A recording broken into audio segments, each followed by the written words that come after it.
in the front, and then you have the pupil right there. This is the cornea in the front, which is this part right in front here. Behind that sits the lens. Behind the colored part of the eye sits the lens. And when you have light coming from here, it goes through the lens and it gets focused on the back of the eye, which is the retina. So this is retina, this is the empty space, there's gel in here. That's the lens or the cataract. The colored part of the eye is right here. And the front shield or the window is the cornea. And what's a dilated exam? So in all of us, the pupil is small, which is like this. But when we put the appropriate chemicals in the eye, it dilates and becomes bigger. And that allows us to get a nice big view of the back of the eye. And that's important so we can do all the stuff that we need to do. These are the common things that we kind of look out for in the older people. That includes age-related macular degeneration, AMD for short for that, and that is your retina starts to break down as you get older. And that can be genetic, that can be from smoking, that can be from sunlight damage, multiple other things. Age, of course, is the most common factor, but smoking is a huge one. So we strongly recommend that anyone who smokes should really consider trying to get on a program to drop smoking, stop smoking.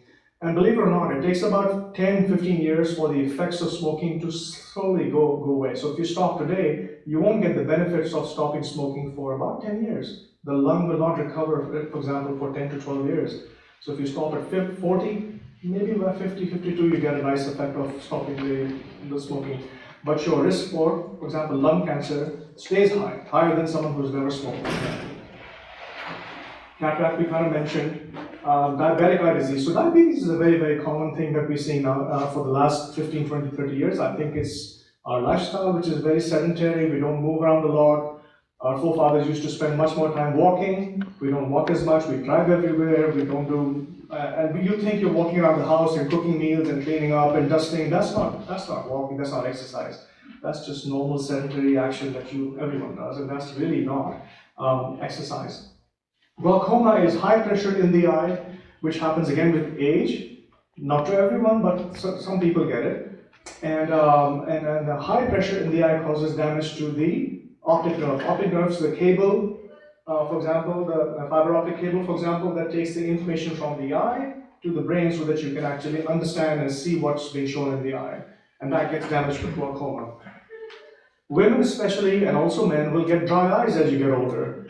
The gland, it sits right behind the bone over here, and it secretes water and mucus. And that comes into the eye and it makes a nice layer in front of the cornea and keeps the cornea moist. And when you have a moist cornea, you will have better quality images. And women especially, after the menopause, the estrogen levels go down.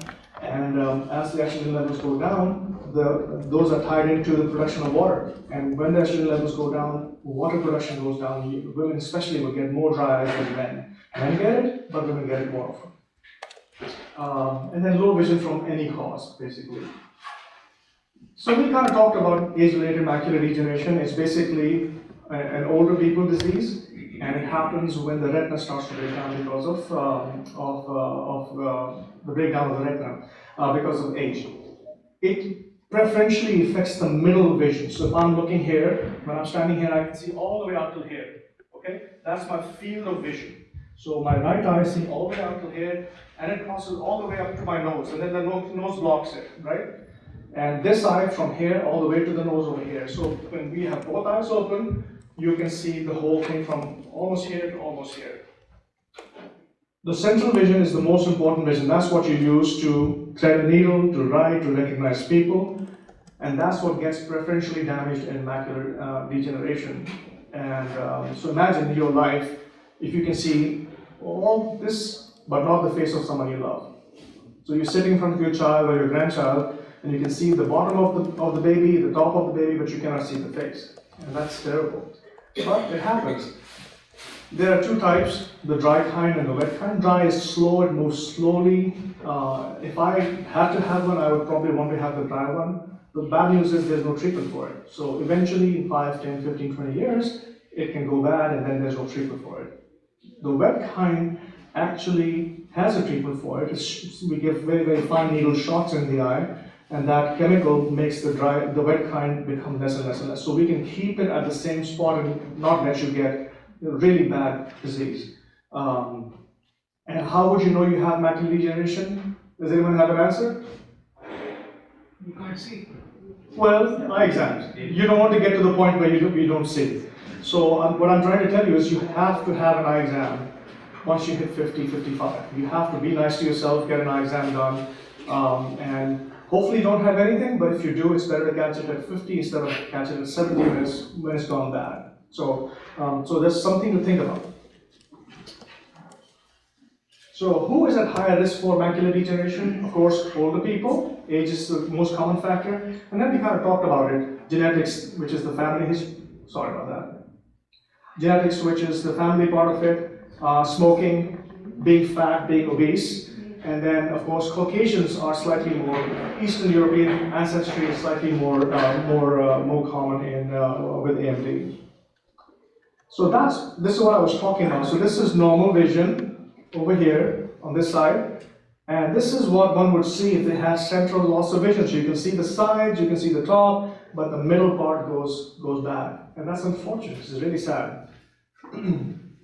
What are the symptoms? There's no pain, there's no external symptom, just your vision goes bad. And what are drusen? Drusen is what we see when we look into the eye. These are little yellow bumps in the retina, and those are the early precursors of what becomes scarring and then just black spots in the back of the eye. So those are things that we see early on. Treatment options, well, you have to diagnose it before you can treat it. So again, I know I'm belaboring the point, but you have to have eye exams done regularly. But of course, we used to do laser surgery, but the problem with lasers is that it destroys tissue, right? So if I'm trying to close off a leaking blood vessel from in macular degeneration, when I hit the blood vessel, I also destroy the retina. So we've kind of gone away from lasers. We now have shots that we get into the eye, and it doesn't hurt, trust me, it's counterintuitive. It's a needle, so it should hurt, but it doesn't. It's a very, very, very thin needle, and you don't even know when it goes in. And we deposit a little bit of chemical, and it's done as often as every 4 weeks, it can be every 12 weeks. And then it's based on how you're responding to the chemical, and we change that based on that. And then, what can you do? So of course, like everything else, healthy lifestyle, less oil, less fried food, leafy vegetables, normal blood pressure, don't smoke, and exercise, of course, keep a normal weight. We kind of talked about the cataracts. It's the lens. When you're born, the lens is crystal clear, like a clean window. And slowly, as you get older, starting about mid-40s onwards, it starts getting yellow, and increasingly yellow. And eventually, at some point, it becomes yellow enough and cloudy enough that you start getting symptoms, right? And that's when we kind of decide to treat it. When you are having symptoms, and when I can see a cataract in the eye, which looks like it's significant to me as a professional. When those two things come together, that's when we do the surgery. So who is at higher risk of cataract surgery? Age, you're older, you will get cataracts. Everyone, I want to live long enough to get cataracts. I don't want to not get cataracts because the alternative is you die young, right? That's the only way you don't get a cataract. So I want to be able to get a cataract and have the surgery and be able to see nice again. So hopefully, inshallah, I'll live long enough to get cataracts and have surgery for it. But there are other things, like I said, smoking seems to be a common thing that causes problems. So if you smoke, please do yourself a favor and your family a favor, stop smoking. Anytime you stop smoking, even if it takes a long period of time for you to get better, it still helps. And then, of course, exposure to sunlight, we kind of talked about that. And then diabetes. Diabetes is a dangerous disease. We'll kind of talk about that as we go along. Diabetes will cause damage to a lot of things in your body, and it acts so slowly and so insidiously.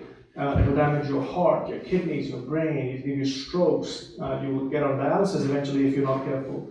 A lot of problems happen with diabetes that's not under control. So it's really important for you guys to regularly go to your PCPs, your primary care doctors, get your labs done, get yourself checked for blood pressure, for cholesterol, for diabetes. There are 3 things when they come together, it's called a metabolic syndrome. So high blood pressure, obesity, high cholesterol, and then of course if you have diabetes. And that just increases your risk of getting strokes and heart disease and dying early by a big factor. So we get complacent about our health, we don't exercise, it gets hot in Houston, no one wants to walk, etc., etc. But you have to push yourself. Jab tak zindagi hai, you've got to keep going and keep doing that stuff to keep yourself healthy. And again, cataract does not as bad as the macular degeneration, but what it does is you can see on the left-hand side. On the left-hand side, it's a clear picture. That's what you see when you're young. But as you get older, it gets kind of blurry. So you can still see everything. There's no missing area. But what happens is overall it becomes cloudy. And eventually, we were just talking to someone about symptoms. The common symptoms are something like that. It gets fuzzy. And even then, you can survive with that. You can do your stuff with that. But when you're driving at night, for example, when you have cars coming at you from in front of you, those lights you get a lot of glare from those. And sometimes it gets bad enough that you cannot see the lines on the road and you don't see the curves, and people might drift from lane to lane if they don't see the line. It gets dangerous, and most people start avoiding. I have people who come to me and say, I gave up night driving about 2 years ago because it was really bad. And the bad news is that when you sit in my examination room, it's a dark room, and you have black alphabets on white backgrounds. It's the perfect place to see, right? So you might have a good vision in my exam room, but in reality, when you go out there in the real world, you have symptoms. TV is not clear. The little scripts at the bottom of the TV are not clear. So we have to make a judgment call when you come to us and you start complaining. And I say, fine, her vision in the room is good, but I know she's complaining and I can see a cataract, then we need to make a decision that, hey, I think we need to do surgery for this person because they have symptoms, plus the cataract looks like it's ready, even though they have decent vision in the examination room. And many ophthalmologists don't think like that. They'll say, no, you haven't reached XYZ number of vision, and they delay it. And I think that's bad news because it's been shown in studies that if you have cataracts, there's a higher chance of you falling and breaking a hip, falling downstairs, missing a carpet and tripping over it. Quality of life suffers. There are other problems that you're dealing with as older people. There's a different impact on quality of life with cataracts. So I am a little bit more aggressive, but at the same time, you don't want to do surgery unnecessarily because why? Anytime you cut into living tissue, which could be your arm, your chest, anything, when you cut into living tissue, you can get infected, you can bleed, you can get into complications. So I reserve my judgment and I have to be very careful about making a good decision to do surgery. But that's, like they say, that's what they pay me for, I guess. And that's what we got trained for. We talked about all this. Cloudy blurred vision, colors are not as good, glare, poor night vision. So treatment options are, you always try to see if your vision will improve with glasses. And many times you can make you see better. But if there's glare, the glare doesn't go away because the glare is not from the glasses. The glare is from the fact that the cataracts causing dispersion of light and causing glare. So if that's the case, then glasses are not a good option. Many of us, before cataract surgery, when you need more light to read. So you're sitting with a book. When you were younger, you could sit in that corner without a bulb and still read, right? But as you get older, you need to be beneath the light to be able to read, and that's a common symptom as well. And then, of course, surgery is the option that we kind of go for at the end. Kind of repeating the same things, right? Better lifestyle, eat healthy, exercise, don't smoke. Seems like there's a common thread here, and it makes sense, right? If you eat healthy, your weight's going to stay down, you won't become diabetic, your blood pressure is going to stay good, things like that. So that takes that away from us. Try to eat healthy. Pakistani food is not the best healthy food if you stick with the halwas and the puris and all that stuff. Once a week might be okay, but on a daily basis, so do 5 days of strict good food, and then have a cheat day on Saturday or Sunday, maybe here. Okay, so diabetic eye disease. This is really, really important for you and also your children, because aap jis age group mein hain, your children are now 40s, 50s, maybe even 60s. You might have grandchildren that are coming into the 30s. I don't know aap kis stage par hain, but if I had a child who was in their 20s, I'd be really, really pushing them to keep their weight down, to go regularly to doctors, to exercise, to keep their muscle mass up. And that's something we're going to talk about. This age group loses muscle very, very quickly. I'm losing muscle as I'm in my 50s and I'm losing muscle. Why? Because as we get older, our hormones go down, and you have to actively build muscle back to stay healthy. Why? Because the thing that burns energy in the body is muscle. Okay, so if you have less muscle, you burn less energy, which means you burn less calories, which means even if you eat, you're gonna put on weight because you cannot even burn that much. So actively trying to build muscle by using some small weights. You don't have to do 50 pounds. Pick up 10 pounds. Start with 5 pounds. Build it up to 10 pounds, to 15 pounds. You still have the ability to build muscle, believe it or not. Men, get your testosterone checked out. It's linked with muscle mass.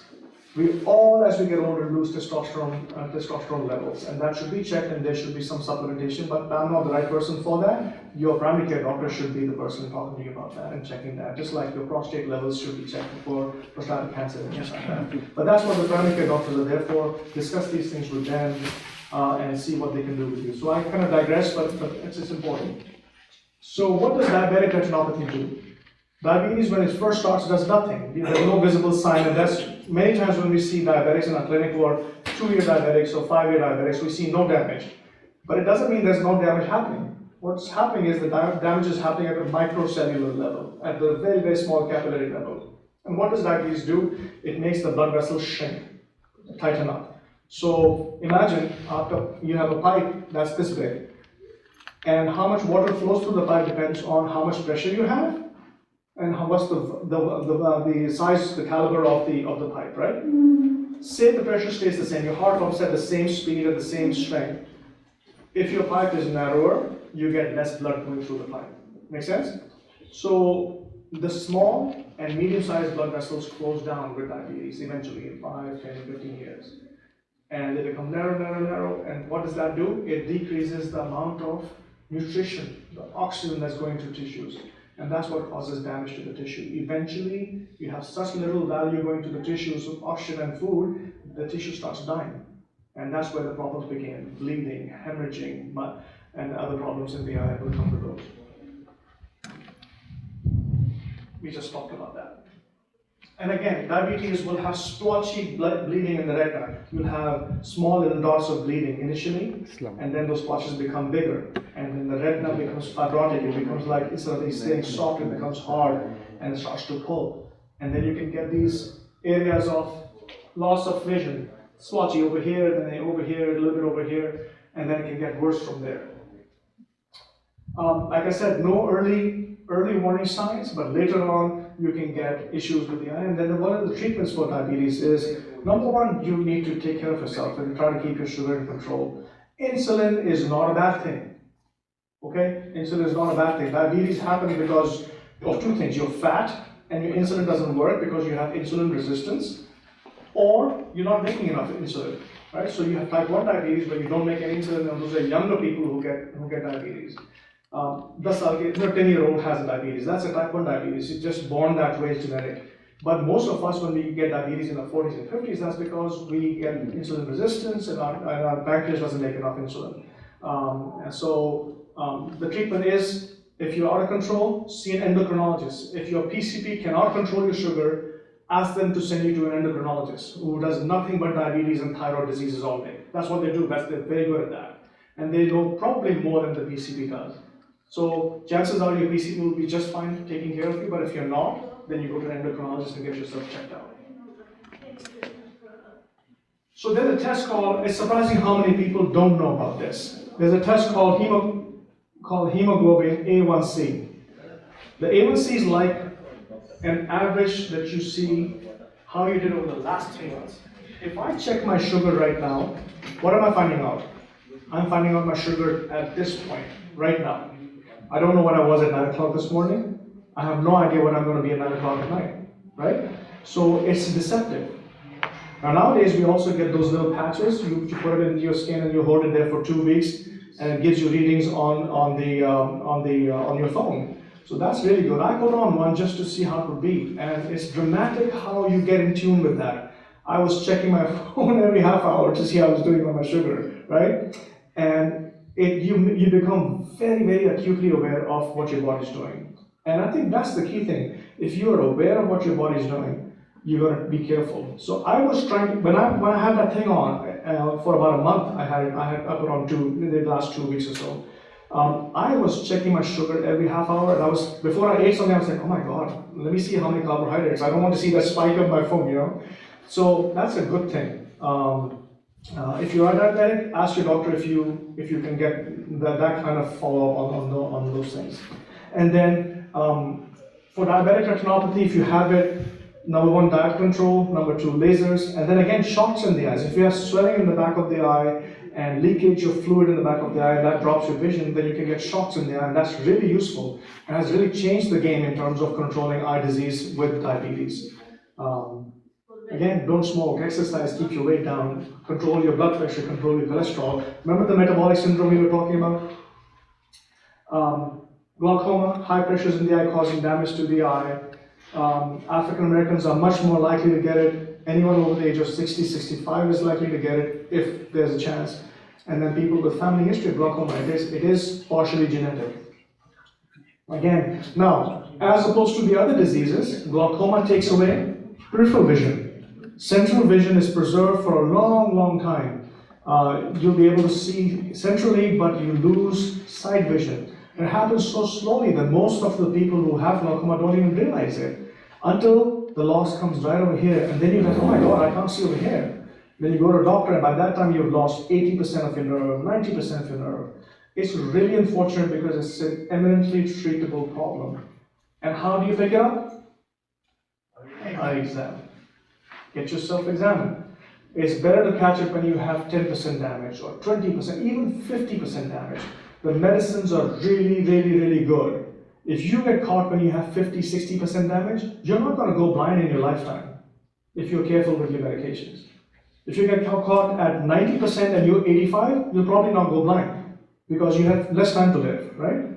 But if you get caught at 90% at the age of 45 and you have 40 more years to live, that's a problem. Even the best medicines sometimes will not be able to keep you seeing for 50 years, right? Now, stem cell therapy, genetic therapy and all that stuff, maybe something will change in the 10 years, but as of right now, you want to get caught early so that you don't have extreme damage when we catch you, so we can keep you healthy. If you're at 60% or 40%, we'll keep you there. Probably never go blind. The key thing is examination. Yes, sir. I know you said it again, but I just you want to forget. You said eye exam. When you go for an eye exam, do you have to tell the doctor that you a glaucoma test? No. Would they do it Automatically. Yeah. So if you're getting a complete eye exam, glaucoma check, pressure check is part of the full exam. Yes, sir. Except when you go to an optometrist, because just because change of glasses, do they do some of these tests? Yes, they do. They spot some of it? No, good, thank you. They do. So if you've been to an optometrist, you might remember they do a puff of air test, and that's just barbaric. I don't like that test.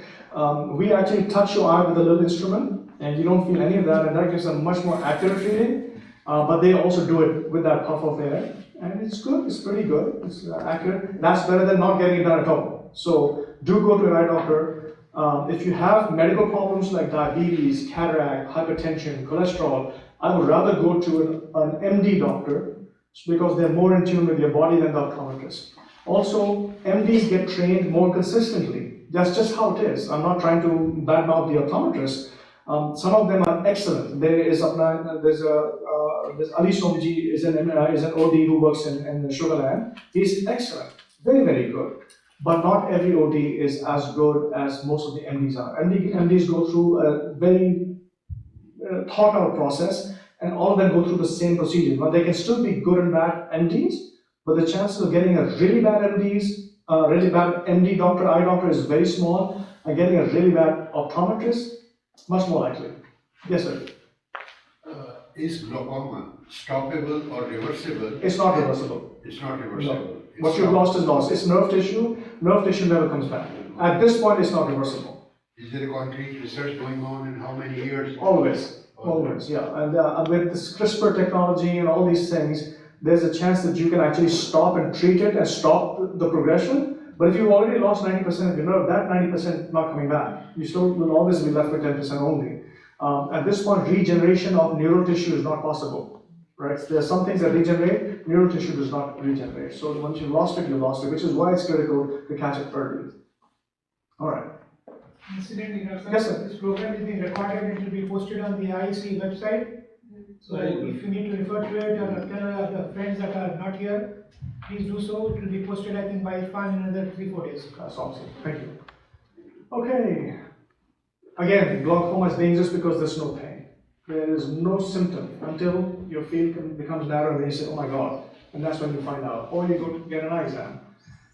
Treatment for glaucoma. Yes, sir. What is the worst condition of blindness? Blindness. I mean, is that it? It's not good. Blindness is not good. Even severely constricted visual field is not good because then you can't drive because you don't know if there's a child walking off the pavement onto the road. You don't see a truck coming because you don't have that vision there anymore. So visual field is very, very important in your overall daily life. Just like anything, your smell, your sight, your hearing, everything's important. So why lose something that God gave you in the first place if you can help it? Now, if it happens, bad luck, that's a separate issue. One more question. Yes, sir. If somebody is healthy and that person doesn't have any eyesight problem or anything, still that person has to get exam every year? Based on what you've heard, what do you think is the answer? Yes.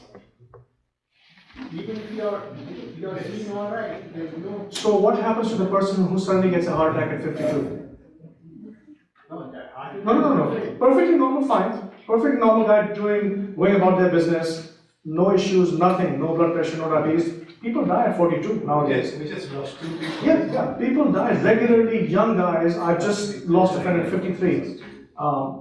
Perfectly normal guy rounding at the hospital, dies in the hospital, right? So if they had gone to a cardiologist and had themselves checked up, they would have given themselves an extra chance of maybe catching something. Maybe it would have happened anyways.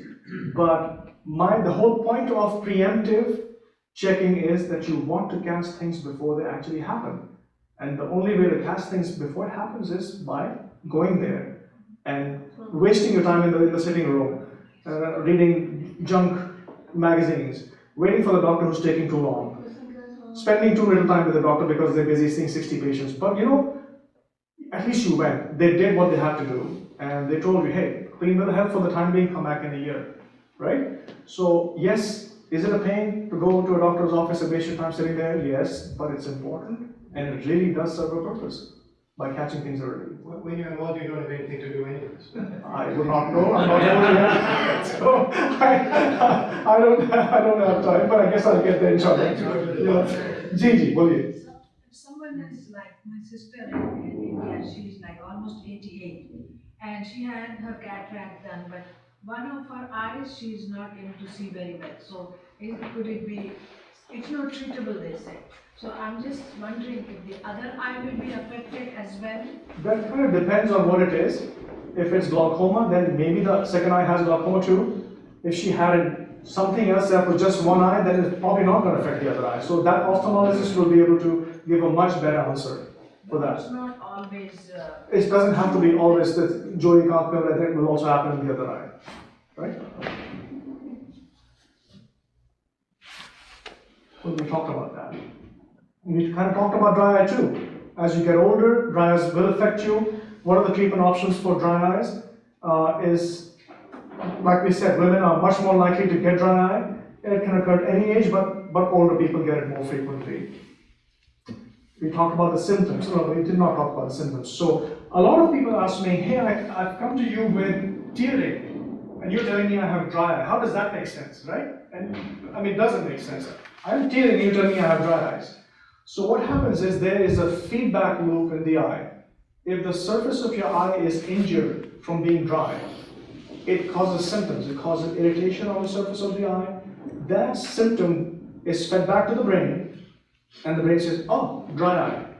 Let me put out more tears. So that is active tearing. So the dryness irritates the brain says more tears, and that's why you flood the eye with the tears. So paradoxically, when you go out in the breeze and the air hits your eye and you get dry and you go like this, you'll be streaming tears, right? You're not dry enough to have no tears. That's really bad. There are diseases that do absolutely very, very little tears. That's serious business. You can go blind from that. But most of us will not go that far. Most of us will have medium to mild dry eye with enough dryness that gives us problems, and then we tear in response. So what can we do for that? We can replace the tears with artificial tears, which are very runny and water-like. That's for mild eyes, dry eyes, and that is usually sufficient. If you have slightly more than that, then we give tears that are slightly more like gel. The gel is going to stick around much more, and it's going to stay on the surface of the eye much more and give you comfort. You can also use ointments at night. So when you're about to sleep, put the ointment in there. It's going to protect your eye and coat the surface of your eye and make you comfortable. There is a drainage system in the lids which takes the tears down into your throat. So when you put drops in your eye, you can sometimes taste the drops in your throat, right? And that system actually works against you. So you're making less tears anyways, and even half of those are going down into your throat. You're wasting those tears. So we can actually put plugs in that duct system to block it off. So whatever you're making stays up here instead of getting wasted down into your throat. And then there are some medications like Xiidra or Restasis, which actually make your gland, which you remember I said sits right behind here, wants it to make more tears, helps you make more tears. So multiple things can be done about that. Again, you can take vitamins, omega-3 fatty acids will help you decrease inflammation. So you can take flaxseed oil or fish oil, and that should help you with the inflammatory part of the dry eye disease.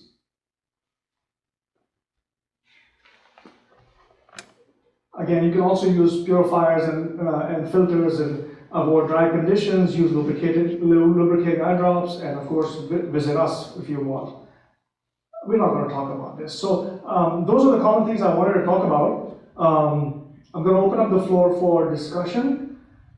I say one more thing not related to eyes. What you're doing right now, right here is very, very important. There are multiple studies that have now shown that longevity and healthy life in elderly populations is not based on what your weight is, it's not based on what you eat, how much you exercise. All that's important. The single most important thing in overall healthcare for adults, older adults, is community.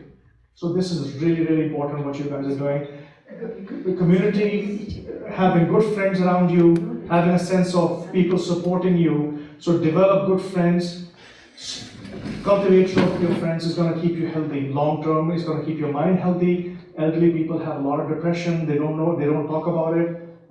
We love you guys. We want our elders to stay with us for a long period of time. Allah Ta'ala decides who dies when, but you want to be healthy mentally and physically when you're here. So spend time with your family. Having family around you is good. And if family, it's a big country. It's not even a country. It's a continent. Sometimes children are 800 miles away. So develop a good set of friends that you can speak to, can cry in front of, can share your problems with. It's going to keep you nice and healthy and satisfied and happy and not depressed as you get even older, inshallah. बिल्कुल हरी खाली हफ्ते में एक दिन बातचीत नहीं पर अच्छा जी questions पीछे आके जी बोलिए. You mentioned that people who suffer from cataract, when they are exposed to bright light, they get fuzzy and they could not see properly. I had cataract in both of my eyes and got them removed, but I have horrible time driving in the night, especially the light coming from the opposite side. Sure. I just get blinded. So is there any? So there can be two things for that. Sometimes you have the need for glasses after cataract surgery, and if you don't have an appropriately appropriately powered set of lenses in front of you, it doesn't focus things properly, you get glare from that. That's one. The other thing which is very common is there's a bag that holds your cataract in place. And when you remove the cataract, that bag becomes empty. You put your new plastic lens in the bag and it stays there forever. The bag is very, very clear right after surgery for the next at least 6 months. But most of the time, it starts getting fuzzy after 6 months to a year, 2 years, 4 years. Some people don't get fuzzy for 10 years. Some people get fuzzy in 2 months. When it gets fuzzy, it feels like the cataract's coming back. You get symptoms of glare and decreased vision and fuzziness again. And most people say, Dr. Abbas, my cataract's back. And I'm saying, no, your cataract's not back. The bag has become a little hazy. And we use a laser to clean that up. So maybe you have that. I don't know, I haven't examined you, but that could be one reason for your issues. So I would get yourself checked by your ophthalmologist and ask them to see if you have an issue with your bag. Well, I get my eyes checked every year, but nothing was mentioned like what you're saying. I don't know what to say to that. Jawabari, please. When we have these cataract surgeries, there's always this question: is what kind of a lens do you put in? Should it be a long distance, a short distance, or a mid distance lens? So, what would you recommend? That's a good question. So, when we are replacing your lens, we can replace it with anything, right? So, before surgery, if you wear glasses, say you're nearsighted people are the people who without glasses are clean up here. You'll often see people reading like this, but they cannot see out there. That's nearsighted. And then there are people who have a plus, these people have minus numbers. Then you have people with plus numbers who have distance and near issues. When we remove your cataract, we calculate the power of the lens we're going to replace it with. We can choose whatever power lens we want. We can make you the same, -9, and so you can only read here and nothing out there, you need glasses. Or we can make you really good for distance, but not so good for near. And that's a monofocal lens, single focus. Monofocus means single focus. That's the lens that's approved by your insurance, okay? They will not pay for anything but the monofocal lens. So the monofocal, by definition, mono, single focus, so you can choose whatever distance is good for you. Within the monofocal lenses, we can give you something called monovision. Monovision is, we fix one eye for distance, so you're really good out there. We fix the other eye for here. So that monovision allows you to have near vision in the right eye, for example, over here, so you can read. The left eye is for distance. When you have both eyes open, you can do both things. Now, there's a dead spot in the middle. So if you can read over here and you can see far, your dashboard's not going to be clear. Why? Because this lens is fixed over here, it's not going to change. So you have to come close to your dashboard to bring it to that distance and you can read it. Or your computer screen, if you're sitting in front of the computer screen, you'll have to lean in towards the computer screen to make it clean. That's the disadvantage. Also, when you get monovision done, a lot of people will not be able to tolerate that. It's clear over here, but not clear out there. The other eye's clear out there, but not, so they get imbalanced. So we always try to check and see if monovision is a good option for you by putting contact lenses on there and simulating it, so that you can experience that. And if you are successful with the disparity in the two eyes, then we can actually do the monovision for you. And that we can also do with LASIK. So it would seem that the monofocus is the better option, but then you can put reading glasses, right, to read. The monovision, yes, it's a decent option. Monofocus. Monofocal lenses are good, but then you have to wear glasses all the time. But at least you don't have that disparity. You don't have a disparity. So most people go and say, hey, give me good distance vision. I'm happy wearing glasses for reading and computers. Now I would say 80% of people go for that, 75 to 80%. And the only reason why they don't go for the better option is because it's costly. I'll come to the costly option in a second. Let me finish this, then we'll talk, okay?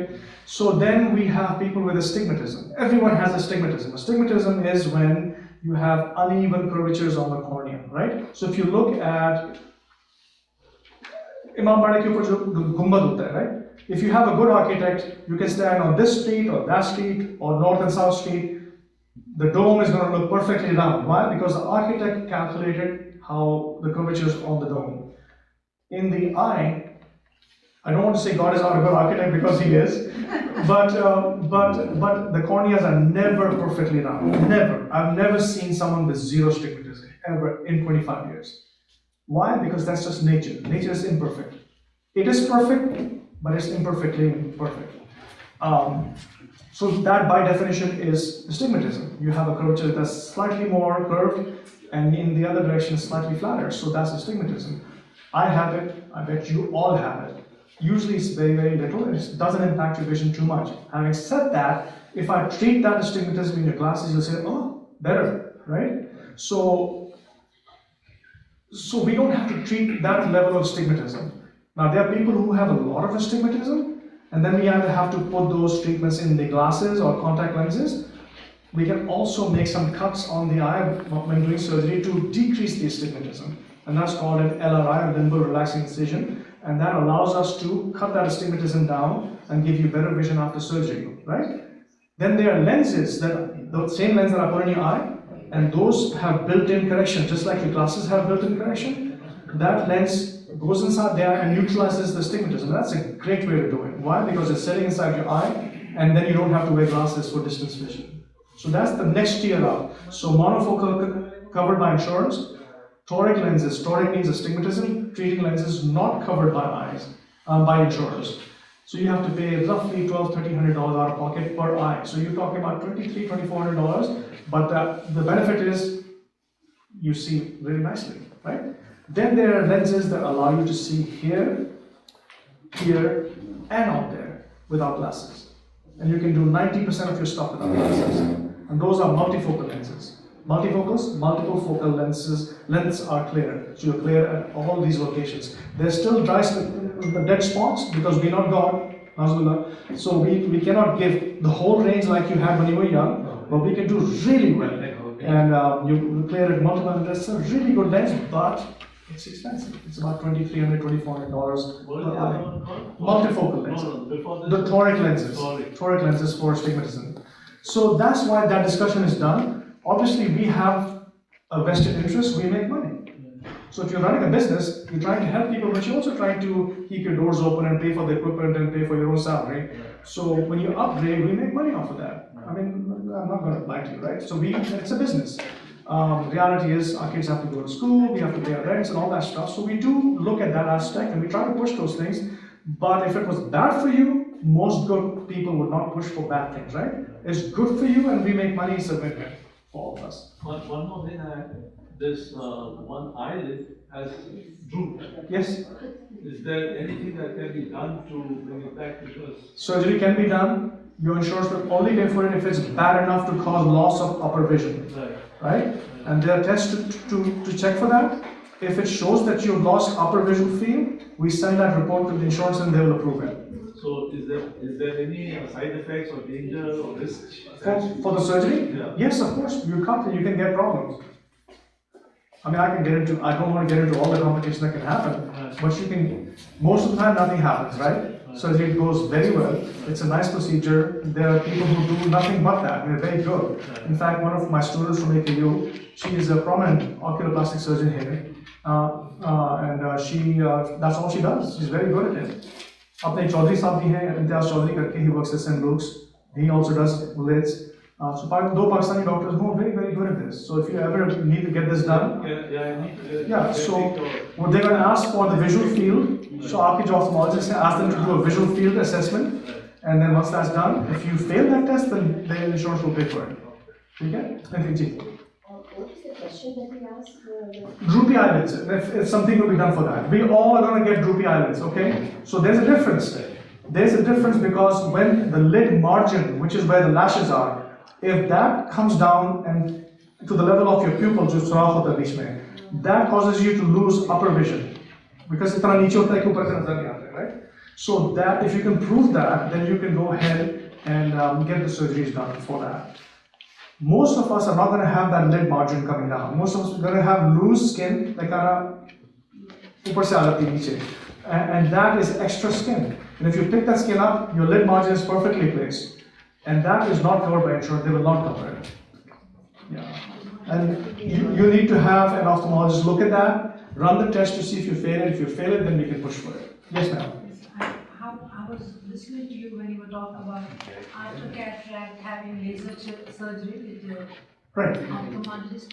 How frequently would you recommend us going to the ophthalmologist instead of going to the regular eye doctor for checkup you're talking about? Do you think we better go to the ophthalmologist even after the laser surgery was done after a year?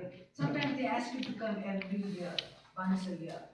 So that's kind of been my whole gist this whole afternoon, right? That's kind of what I've been pushing for. Going to the ophthalmologist is better. If I have any medical problem, diabetes or blood pressure, cholesterol, I would rather go to an MD than an optometrist. For all the reasons that I told you. Some of the optometrists are really good, some of them are terrible. I don't know which one is good, which one is terrible. The MDs are much more consistent, and a once a year exam in your age group, I'm in my 50s, so I get my eyes checked every year. And the gel drops that you were talking about, is it good to use them on daily basis? Yes, as many times as you want. Not the other kind. There are so many eye drops. So it depends on your symptoms. If you are very, very mild symptoms, once in a while you feel dry, regular runny eye drops are fine. If it's more than that, your AC bothers you, that's the other thing you can do. If you have dry eyes, in the car, get the vent down to your chest so that you're getting cold air on your body, not on your face, because that's going to dry you out. If you have a fan on, don't sleep right under the fan. Turn it away from you a little bit. You can do a lot of things to help you avoid the symptoms. While you're having dry eye, you can still do a lot of stuff to help you feel a little bit better. And then when it gets beyond a certain limit, then you can do other stuff. Eye exercises you would suggest if there are any? No, I don't suggest any. And that's what the optometrists do, because they make money off of that. Okay? You will notice that you go to optometrists, they will say, let's get a photograph of the back of the eye. It's not covered by insurance. You're going to pay $35, but it helps me see the back of the eye, and you don't have to get dilated. That's such nonsense. Okay, you have to get dilated. You cannot see all the way out to the peripheral part of the eye without getting dilated. As good as the cameras are, they don't go all the way out here, and they make money, $35 per person. You know, if you see 20 patients a day, you make $600 extra dollars a day. So yes. Doctor, I mentioned about my problem that I have problem in night driving. Yes, sir. So can I get any external help, like some special glasses or something like that? So people talk about yellow lenses. Yeah. I don't know. I don't know if they work or not. They're not very expensive. Invest in one, see if it helps you. Question. Yes.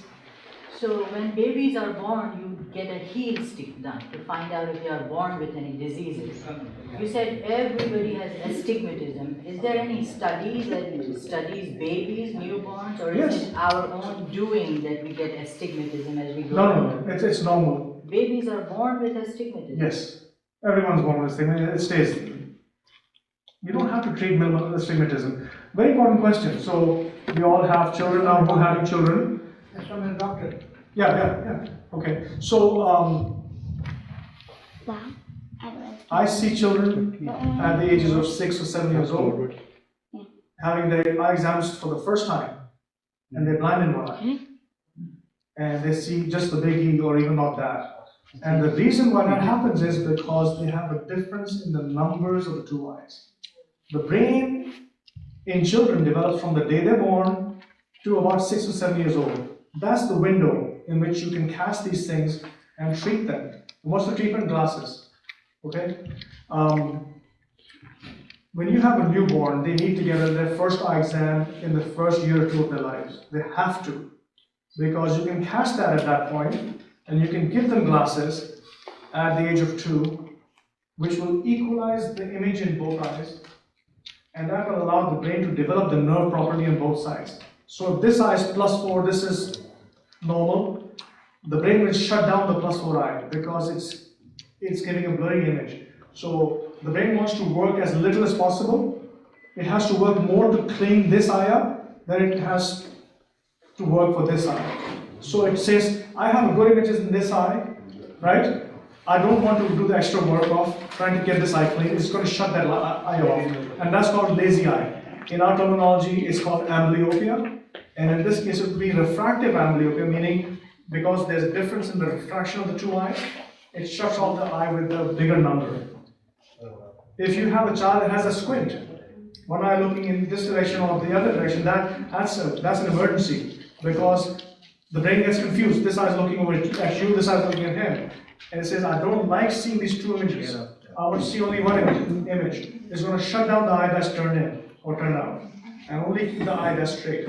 That's also called amblyopia. That's called strabismic amblyopia, meaning the eye has strabismus or it's turned, and that's why you get amblyopia. So that's why a child really should be examined in the first 2 years of their life, so you can cast these things and treat them, because your window is so small. It's only till 6 years old. So I've seen children at 2, they have really, really bad vision, and you treat them, and what the treatment is, you close off the good eye, and you make them, force them to see through the bad eye for a few months, through the glasses or after fixing the eyes, and the eye returns back to normal. and then you have to keep both eyes straight or both eyes seeing the same image. So that's why, I mean, exams are really important. Most of us don't know these things. How would you? You're not a physician, you are, but not everyone is a physician. So these things, that's why these lectures are important. Because now you can look out for your children's children and say, fine, you know, my grandchild needs to have an exam done, he's 3 years old, not had an eye exam. So hopefully these will help you be more aware of these things. More questions? I have a comment. G. I know that doctors and specialists, nothing to take away from specialists, but the Quran has the solution for everything. So Surah 50, Qaf, Ayat 22. فَكَشَفْنَا عَنْكَ غِطَاءَكَ فَبَصَرُكَ الْيَوْمَ حَدِيدٌ. हमने तेरे सामने से पर्दा हटा दिया, बस आज तेरी निगाह बहुत तेज है. If you recite this, you get great vision. Salawat.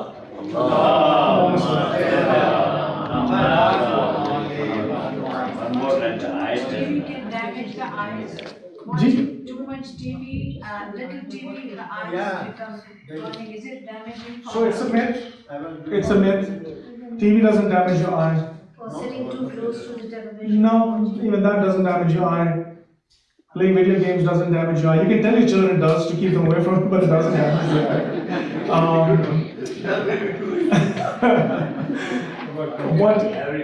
If you keep your children away from computers, they're not going to be competitive. They're not going to be competitive in this world if you keep them away from computers and video games. Believe it or not, in controlled situations, video games actually make them more physically, mentally agile. It's been shown that surgeons who play video games are better surgeons because they have more dexterity in their hands and their minds react to things quicker. These are known facts. So, har cheez ka etadal ke saath, everything is good. Yeah. So whenever you let things go out of control and you let the children run the house, that's where the problem is. Ji. I observed driving into a tunnel. I got nervous and I was about to make an accident. एकदम vision का हो गया, you can't see properly जब tunnel से गुजरते हैं. It happened in the last few years and not before. So that's adaptation. Adaptation. Adaptation from bright to really dark situations takes time. Normal time is about 20 seconds, believe it or not. Even normal. So that's a very common thing, which is why tunnels should have lights. Okay, so if tunnels don't have lights, that's when you get it. Yeah. So with age, the adaptation should get longer. Diseases like retinitis pigmentosa in Pakistan is very common. Macular degeneration, cataracts, things like that, they cause prolonged adaptation. So if you have that problem, ask your doctor. Well, thank you so much. I really appreciate the opportunity. Thank you.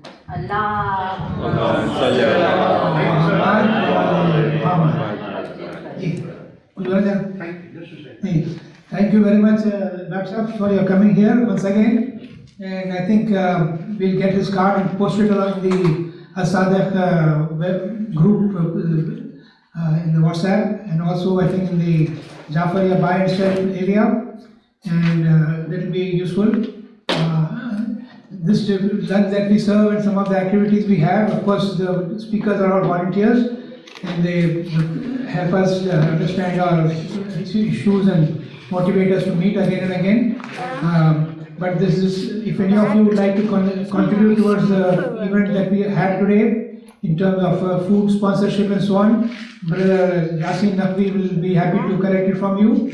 And I think there are two, 3 boxes of food that is left. If you like to make a generous donation for that also will be accepted. But Brother Yasin Naqvi is sitting at the exit area, so please do give anything you feel is appropriate. Lastly, we have Brother Hadi Ilmi here. We will request him to conclude the program with a recitation of a dua. Brother Hadi, please.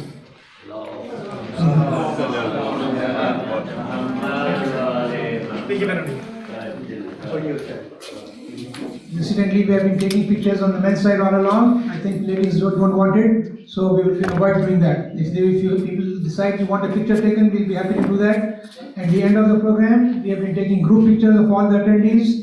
So please don't go away until we take a picture with the speaker we had today. Thank you.